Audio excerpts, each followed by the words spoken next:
오늘 함께 읽은 본문을 중심으로 선을 이루는 것이란이라는 제목으로 말씀의 은혜를 나누겠습니다. 신약 성경에 나오는 교회들의 이야기는 예루살렘 교회를 시작으로 세워져간 초대교회의 이야기입니다.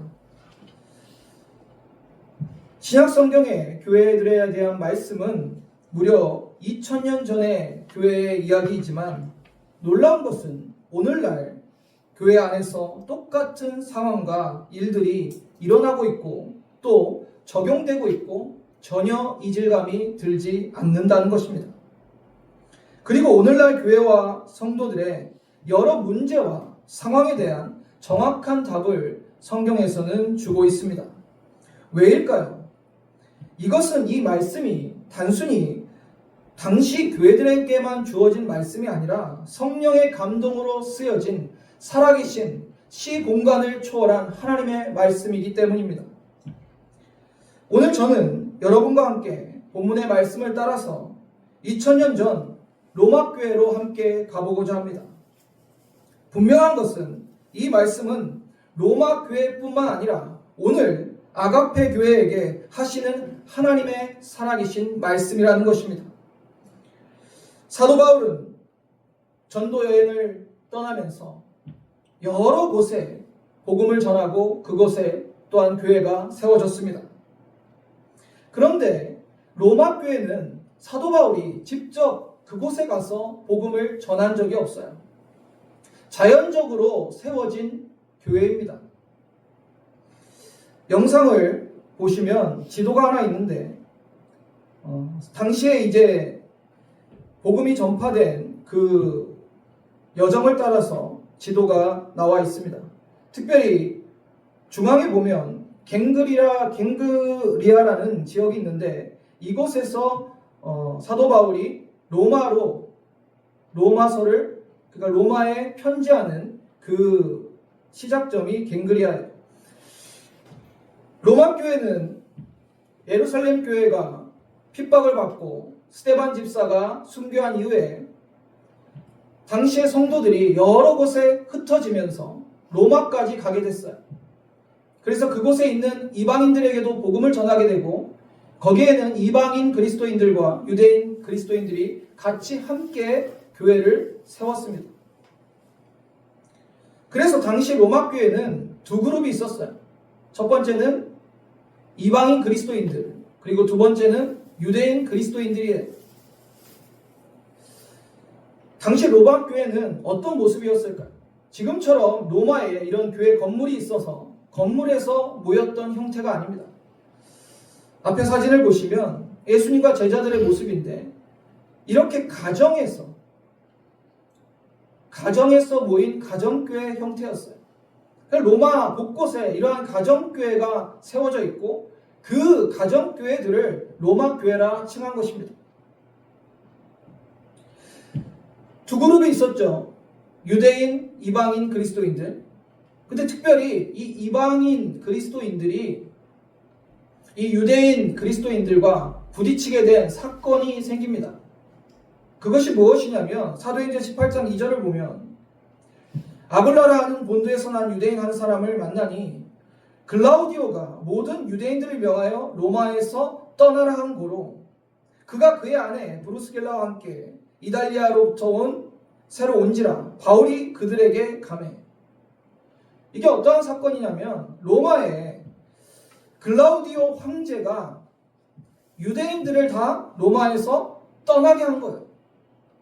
그래서 당시에 유대인 그리스도인들이 로마에서 다 떠나가게 됐어요. 그 이후에 5년의 시간이 지난 이후에 유대인 그리스도인들이 다시 로마로 돌아오게 됩니다. 이때부터 이 이방인 유대인 그리스도인들이 서로 충돌하게 되는데 무엇 때문에 충돌하냐면 앞에 화면을 보시면 유대인 그리스도인들이 그들에게 이렇게 이야기하는 거야. 우리가 예수 믿었다. 그래서 우리는 예수 믿고 구원을 받지만 율법도 좀 지켜야 되는 거 아니냐. 그래서 유대인 그리스도인들이 할례를 좀 받아야 된다. 또 안식일을 지켜야 된다. 또 유대 음식법을 지켜야 된다라고 이 이방인 그리스도인들에게 주장하는 거예요. 그러나 이방인 그리스도인들은 그리스도 안에 자유가 있는데 왜 그런 이야기를 하느냐? 이러면서 두 그룹이 충돌하게 돼요. 이 소식이 사도 바울에게까지 들리게 된 거야. 로마의 교회가 세워져 있다는 것은 사도 바울이 알고 있었을 거야. 그러나 이런 교회의 충돌과 분열과 문제가 있었다는 사실을 듣고 이제 사도 바울은 성령의 감동을 따라 로마서를 기록하기 시작합니다. 로마서를 기록한 이유가 있어요. 분열된 로마 교회가 하나가 되기 위해서, 그리고 그들이 잘못 알고 있는 복음이라는 것이 무엇인지 정확하고 자세히 설명하기 위해서 로마서가 쓰여진 겁니다. 그리고 앞에 제가 지도에서 보여드렸듯이 이 로마서는 갱그리아에서 베베라는 바울의 동역자에 의해서 로마로 전달되게 됩니다. 로마서의 우리가 구성을 좀 이야기 나누면 1장부터 4장은 복음에 대한 이야기입니다. 로마서 1장부터 4절은 복음이란 무엇인가에 대해서 자세히 기록하고 있고요. 5장부터 8장은 믿음으로 의롭게 된 사람들, 그리스도인들에 대해서 기록하고 있어요. 특별히 오늘 본문이 있는 7장, 8장은 이 두 그룹이 충돌하게 되고 그거에 대한 해결책, 그것이 기록되어 있는 게 7장, 8장입니다. 먼저 7장을 보시면 율법과 율법을 주신 하나님의 의도에 대해서 로마서 7장은 기록하고 있습니다. 로마서 7장 1절을 보시면 함께 읽어볼까요? 거룩하고 선하신 하나님의 뜻을 보여줌. 자, 7장의 첫 번째로 보여주는 건 무엇이냐면 거룩하고 선하신 하나님의 뜻을 보여줍니다. 로마서 7장 12절을 보면 이로 보건대 율법은 거룩하고 계명도 거룩하고 의로우며 선하도다. 율법에 대해서 주장하는 이 유대인 그리스도인들에게 야, 율법이 나쁜 것은 아니야. 그러나 율법에 기능이 있어. 첫 번째로 거룩하고 선하신 하나님의 뜻을 보여준다는 거예요. 로마서 7장 12절에도 분명히 율법은 거룩하고 의롭고 선하다라고 말씀하고 있습니다. 그리고 두 번째는 이 율법의 기능이 무엇이냐면 인간의 죄성과 죄를 깨닫게 한다는 거예요. 로마서 7장 14절 읽어볼까요? 우리가 율법은 신령한 줄 알거니와 나는 육신에 속하여 죄 아래 팔렸도다. 우리가 율법을 통해서 우리를 비춰볼 때 우리가 얼마나 죄인인지, 우리의 죄성이 얼마나 심각한지를 깨닫게 되는 거예요. 그게 율법의 기능이에요. 율법으로 구원받는 건 아니지만 율법은 선한 것이고 우리의 죄를 깨닫게 한다는 것을 지금 로마서 7장에서는 말씀하고 있습니다. 그래서 우리가 율법에 우리 자신을 비춰봤을 때는 우리의 실태가 다 드러나는 거야. 나는 정말 구원받을 자격 없는 죄인이구나. 나의 죄성을 어떻게 할까라고 우리 가슴을 치며 우리 스스로를 깨닫게 되는 거예요. 그러면 어떻게 해야 되냐? 8장에서 예수 그리스도와 성령 안에서 이 문제는 다 해결된다는 거예요. 이 두 그룹이 충돌했던 이유가 율법 때문이라면 그 율법의 기능에 대해서 먼저 설명하고 이것이 예수 그리스도와 성령 안에서 해결되는 문제라는 것을 말씀하고 있는 겁니다. 8장의 첫 번째로 이야기하는 것은 예수 그리스도의 죽음과 부활을 통해서 우리의 모든 죄값은 예수께서 이미 치르시고 해결하셨다는 거예요. 우리가 율법을 통해서 우리의 죄를 해결할 수가 없다는 거예요. 우리의 죄를 해결할 수 있는 유일한 길은 예수 그리스도를 통해서 그분이 십자가에 우리의 모든 죄를 지고 죽으심으로 말미암아 그 죄값을 다 치르셨기 때문에 우리는 죄에서 자유함을 얻게 되는 거예요. 로마서 8장 1절 읽어보겠습니다. 그러므로 이제 그리스도 예수 안에 있는 자에게는 결코 정죄함이 없나니. 할렐루야. 우리가 예수님이 아니면 어떻게 죄에서 자유함을 얻겠습니까? 어떻게 죄의 문제를 해결할 수 있겠어요? 그러나 예수 그리스도 안에 있는 자 정죄함이 없다라고 분명히 말씀하고 있잖아요. 율법을 지켜서 정죄함을 얻는 것이 아니라 정죄함이 없는 것이 아니라 예수 안에서만 그것이 가능하다고 말씀하고 있는 거예요. 두 번째로 예수를 믿는 모든 자들에게 성령을 보내사 그들의 마음을 변화시켜 율법의 요구를 이루셨다는 거예요.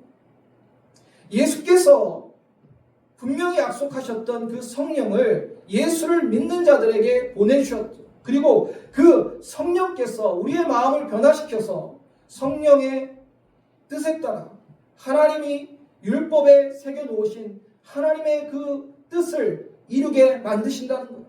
로마서 8장 4절을 보면 육신을 따르지 않고 그 영을 따라 성령을 따라서 행하는 우리에게 율법의 요구가 이루어지게 하려 하심이니라. 율법의 요구를 한마디로 말씀드린다면 하나님을 사랑하고 이웃을 사랑하라입니다. 그렇다면 하나님을 사랑하고 이웃을 사랑하는 것 내 힘으로 여러분 잘 되세요? 그러나 우리를 도우시는 이가 있으시 그분이 누구세요? 성령님이. 예수님이 약속하신 성령이 우리 안에 오셨고 이 성령이 계시기 때문에 성령 안에서 우리는 하나님을 사랑하고 이웃을 사랑하게 되는 거예요. 그래서 이것이 율법의 요구를 이룬다는 거예요. 그래서 너희 유대인 그리스도인들아, 너희가 그렇게 율법을 주장하지만 너희 힘으로 율법을 지킬 수가 없어. 오히려 율법에 너희가 매여 있으면 매여 있을수록 너희들이 역설적으로 더 죄가 드러나고 너희가 더 낙심하게 되고 절망하게 될 거예요. 그러나 성령 안에서는 이것이 된다는 거예요. 성령 안에서 하나님께서 율법에 새겨놓으신 하나님의 뜻, 하나님 사랑, 이웃 사랑이 이루어진다는 거예요. 누가? 성령께서 그렇게 만들어 가신다는 것입니다. 본문은 죄와 사망에서 구원받는 그리스도인들, 그 신앙의 여정 가운데 하나님의 놀라운 뜻과 섭리를 기록하고 있어요. 본문에서 하나님께서는 우리가 하나님의 형상을 회복하기 원하시고 결국 우리의 신앙의 삶은 하나님의 형상을 회복해가는 여정인 것입니다. 그리고 이 여정이 결코 순탄하지만은 않은 것을 우리는 확인할 수 있어요. 제가 긴 배경을 설명한 이유는 여러분이 오늘 본문에 새겨진 하나님의 뜻을 더 분명하게 깨닫게 하기 위한 과정으로 받아들이시면 좋을 것 같아요. 로마서의 배경을 잘 이해하고 오늘 본문을 보면 아 그렇구나 라고 여러분 무릎을 탁 치게 되실 거예요. 본문 26절을 보시면 이와 같이 성령도 우리의 연약함을 도우신다 말씀하세요. 26절에서 우리가 보아야 될 부분이 무엇이냐면 연약함이에요. 연약함. 우리는 연약한 존재라는 거죠. 그리고 우리 인생 살아가면서 늘 이 연약함이 따라온다는 거예요. 우리가 마땅히 기도할 바를 알지 못하나 오직 성령이 말할 수 없는 탄식으로 우리를 위하여 친히 간구하시느니라. 우리가 연약함 속에 있을 때 누가 우리를 위해서 친히 간구하신다고요? 성령께서 우리를 위하여 기도하신다는 거예요. 간구하신다는 거예요. 여러분은 언제 연약함을 경험하셨습니까? 언제 나의 연약함을 느끼셨어요? 내가 건강하고 잘 나갈 때 성공했을 때 느끼셨어요? 그런 거 아니잖아. 고난 가운데, 고통 가운데, 질병 가운데 우리는 연약함을 경험하게 됩니다. 우리 인생 살아가다 보면 감당할 수 없는 여러 가지 문제가 있어요. 경제적 문제가 내 앞에 닥칠 때도 있고 또 건강의 문제가 또 가족의 문제 여러 문제가 우리 인생 가운데 다가온다는 거예요. 그게 연약한 인간의 모습이에요. 그때 우리 자신이 얼마나 연약한 존재인지 우리는 깨닫게 됩니다. 너무 힘들었어. 어떻게 기도할지조차도 알 수 없는 상황에 놓일 때가 있다는 거예요. 그러나 우리 안에 계신 성령께서 말할 수 없는 탄식을 하시며 하나님 아버지께 우리를 위하여 간구하신다고 약속하고 계십니다. 그런데 우리가 지금까지 이 말씀 잘 아시는 말씀이잖아요. 근데 쉽게 넘어가야 되는 말씀이 아니에요. 안 되는 부분이 있어요. 그냥 넘어가면 안 되는 부분. 그것이 무엇이냐면 성령이 말할 수 없는 탄식을 하시며 우리를 위해 간구하시는 것은 분명한데 도대체 무엇을 간구하신다는 거예요? 여러분 이거 생각해 보셨어요? 성령이 말할 수 없는 탄식을 하시면서 우리를 위해 무엇을 간구하실까? 예를 들어볼까요? 내가 가난해요. 내가 돈이 없어요. 그래서 너무너무 힘들어요. 그래서 연약함 가운데 있어요. 분명히 성령께서 나를 위해 간구하시는데, 그러면 성령 하나님이 말할 수 없는 탄식으로 성부 하나님께 돈 좀 이 아이에게 주십시오. 이 아이가 돈이 없습니다. 돈이 없어서 너무 힘들어요. 하나님 돈 좀 주십시오라고 간구하실까요? 그럴 것 같지는 않죠, 여러분. 예를 들어서 내가 직장에서 승진이 안 돼서 하나님 나 승진 좀 하게 해주세요. 이 문제가 나한테 너무 심각해요 하면 성령님께서 이 아이를 좀 승진시켜 주세요. 세상에서 성공하게 해주세요. 이렇게 간구하실 것 같지는 않아요. 여기에 우리가 중요한 진리를 깨달아야 됩니다. 그 답이 본문 27절에 나와요. 성경은요, 그냥 궁금증만 딱 만들어 놓고 끝내는 부분이 하나도 없어요. 앞뒤 성경의 본문에 다 그 답이 나와 있어요. 27절을 보시겠습니다. 같이 읽어볼까요? 마음을 살피시는 이가 성령의 생각을 아시나니 이는 성령이 하나님의 뜻대로 성도를 위하여 간구하심이니라. 마음을 살피시는 이가 누구십니까? 하나님이세요. 하나님이 성령의 생각을 아신대요. 당연하겠죠. 이는 성령이 하나님의 뜻대로 성도를 위하여 간구하신다. 여기서 우리는 답을 찾아갈 수 있어요. 성령께서 간구하시는 건 무엇이냐? 하나님의 뜻이에요. 이 사람에게, 이 당신이 사랑하시는 이 백성에게 하나님의 뜻이 이루어지기를 간구하시는 거예요. 하나님의 뜻이 우리에게 돈 많이 벌어서 부자 되게 하신다. 하나님의 뜻이 우리가 세상에서 권력을 누리게 하신다. 하나님의 뜻이 우리가 세상에서 명예를 얻게 하신다. 이런 말씀 하신 적 없잖아요. 하나님의 뜻은 또 무엇일까요? 우리가 고난과 고통 가운데 성령께서 말할 수 없는 탄식을 하시며 기도하는 그 간구가 저와 여러분에게 하나님의 뜻이 이루어지기를 간구하신다는 것. 본문에서 말하는 하나님의 뜻이 어디 있습니까? 또 이어서 보시면 됩니다. 28절을 보시면 우리가 알거니와 하나님을 사랑하는 자 곧 그의 뜻대로 부르심을 입은 자들에게 모든 것이 합력하여 선을 이루느니라. 이것이 본문의 핵심이에요. 28절. 여러분, 이 말씀 너무너무 여러분 좋아하시지 않아요? 저도 좋아하는 말씀이에요. 그냥 말씀 암송만 해도 은혜가 돼요. 그냥 아멘이 됩니다. 초대교회 교부인 어거스틴은 이 로마서 8장 28절을 성도들의 베개라고 불렀어요. 베개. 왠 줄 아세요? 어떠한 문제가 있어도 어떠한 어려움이 있어도 그냥 이 말씀만 딱 읽으면 잠이 온다는 거예요. 그래, 모든 것이 합력하여 선을 이루실 거야. 그래, 이 어려움도 이 문제도 하나님께서 합력하여 선을 이루실 거야 하고 잠든다는 거예요. 그래서 이게 별명이, 이 구절이 성도들의 베개예요. 성도들의 베개. 여러분, 이 말씀에 위로 받으셨습니까? 저도 위로 많이 받았어요. 저도 힘들고 어려울 때 이 말씀 붙들고 기도 많이 했고 위로 많이 받았어요. 너무 은혜가 됩니다. 하나님을 사랑하는 자, 성도들을 말하죠. 저와 여러분을. 그리고 그 뜻대로 부르심을 입은 자 역시 성도들을 말해요. 그들이 어떻게 된다고요? 모든 것이 합력하여 선을 이룬다는 거예요. 그럼 하나님의 뜻이 무엇인지를 우리가 28절을 통해서 알 수 있잖아요. 선을 이루시는 거예요. 선을 이루시는 거예요. 또 다른 질문이 나오죠. 계속 질문에 질문이 이어집니다. 성령이 말할 수 없는 탄식으로 기도하시는 게 무엇이냐? 하나님의 뜻이에요. 그래, 하나님의 뜻이 무엇이냐? 선을 이루시는 거다. 여기까지 왔어요, 여러분.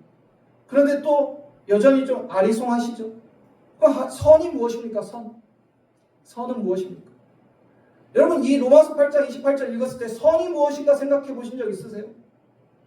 그냥 아멘하고 정말 은혜됩니다. 위로받고 넘어가시지 않았어요? 선은 분명히 우리 성도들에게 유익한 것을 말씀하시겠죠. 유익한 것을. 기쁨, 행복, 감사, 고통, 아픔, 슬픔 이러한 인생의 모든 것들이 합력해서 우리 성도들을 유익하게 한다는 거예요. 선을 이루신다는 거예요. 그럼 구체적으로 그 선은 무엇일까요? 멀리서 찾을 거 없습니다. 이제 좀 바로 이해가 되실 것 같아요. 29절을 보시면 돼요. 바로 29절 보시겠습니다. 하나님이 미리 아신 자들 또한 그 아들의 형상을 본받게 하기 위하여 미리 정하셨으니 이는 그로 많은 형제 중에 맏아들이 되게 하려 하심이니라. 답을 찾으셨어요? 이제 답이 확실하게 나왔습니다. 하나님께서 미리 아신 자들, 즉 하나님의 부르심과 택하심을 받은 저와 여러분을 말하는 거고, 저와 여러분을 어떻게 해요? 아들의 형상을 본받게 하기 위하여. 이 아들이 누구십니까? 예수님이잖아요. 예수님의 형상을 본받게 하기 위하여 우리를 미리 택하셨대요. 미리 정하셨대요. 그리고 그로 말미암아 형제 중에 맏아들이 되게 하려 하심이라. 누구를? 그리스도인들 우리 그룹에 맏아들로 세우셨다? 예수님을. 여러분 어느 집안에든 간에 장남, 장녀가 중요해요. 장남이 어떻게 살아가느냐, 장녀가 어떻게 살아가느냐, 그 형제들이 다 영향을 받잖아. 마찬가지로 예수 그리스도를 우리의 맏아들의 자리에 세우셔서 우리가 예수님을 본받게 하려 하신다는 거죠. 이제 다 퍼즐이 맞춰지셨죠? 성령이 우리가 연약함 가운데 고통과 슬픔과 아픔과 공고함 속에 있을 때 말할 수 없는 탄식으로 우리를 위해 기도하십니다. 그 말할 수 없는 탄식으로 기도하는 것은 하나님의 뜻을 구하시는 거고, 그 하나님의 뜻은 선을 이루시는 거예요. 모든 것이 합력하다. 그럼 선이 무엇이냐? 오늘 29절에 아들의 형상을 본받는 것, 예수 그리스도를 닮게 하는 것이 선을 이루시는 거라는 거예요. 우리 성도님들이 이 말씀을 많이 착각하고 있는 게 무엇이냐면, 그래 하나님께서 돈 없으면 돈 주시고, 하나님께서 내가 질병 걸렸으면 내 질병 다 고쳐주시고, 내 자녀가 수능 앞두고 있으면 좋은 대학 다 붙여주시고, 이 말씀으로 받아들이고 아멘 하신다는 거예요. 그런 말씀을 온전하게 이해하지 못하시는 거예요. 내가 질병에 걸렸어요. 그 질병에 걸린 것조차 합력해서 그 일을 통해서 예수님을 닮게 하신다는 거예요. 누구를요? 나를. 여러분 이해가 되세요? 슬플 때나 기쁠 때나 건강할 때나 행복할 때나 부할 때나 공부할 때나 어느 때라도 그 모든 일이 합력해서 하나님이 우리를 향하신 뜻은 무엇이냐? 예수님을 닮게 하시는 것. 제가 아까 말씀드렸죠, 서두에. 결국 우리의 신앙의 여정은요, 예수님을 닮아가는 여정이에요. 그리고 그것이 하나님의 뜻이에요. 하나님의 형상을 회복시키시는 게 하나님의 뜻이라는 거죠. 창조의 목적대로 우리를 회복시키시고 하나님의 형상으로 다시 회복시키시는 것. 하나님의 형상이 무엇입니까? 예수 그리스도예요. 그 예수 그리스도를 닮게 하시는 게 하나님의 선이고 하나님의 뜻이라는 것이죠. 제가 아가페 교회를 2017년 11월에 떠나게 되죠. 교회가 싫어서 떠난 게 아니라 사역을 하기 위해 떠난 겁니다. 오늘 처음 교회 오신 분들 계시니까 제가 말씀을 드리자면, 저는 아가페 교회에서 자랐어요. 아가페 교회에서 청년 시절을 보냈고 신학교에 들어가고 아가페 교회에서 교육전도사로 사역하다가 이제 신학대학원을 졸업하고 다른 교회로 사역을 나가게 된 거예요. 그리고 다른 교회에서 6년 3개월 동안 두 교회를 섬겼고 다시 아가페 교회 담임 목사로 돌아오게 된 겁니다. 저에게 6년 3개월이라는 그 시간은요, 정말 연약함의 연속이었어요.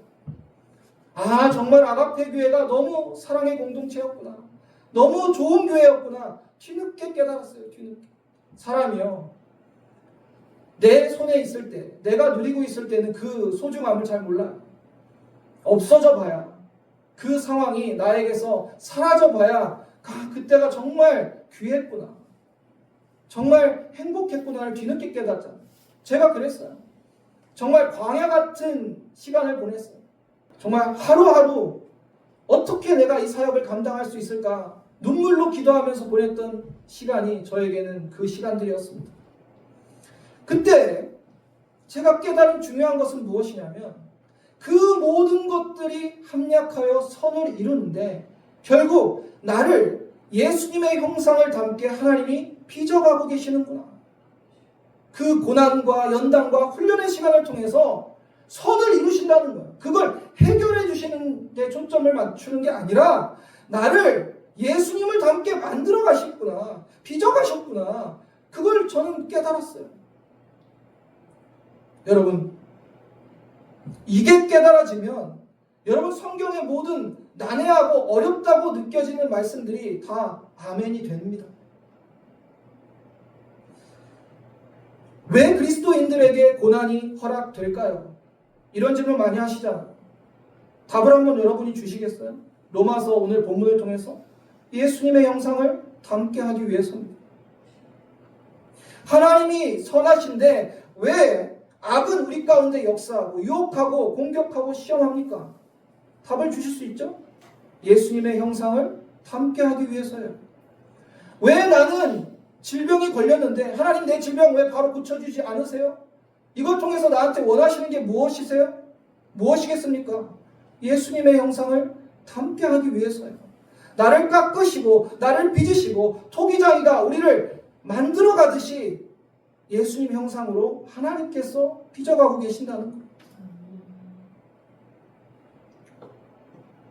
그것이 하나님의 뜻입니다. 고린도후서를 보면 바울에게 육체의 가시가 있었다고 스스로 고백합니다.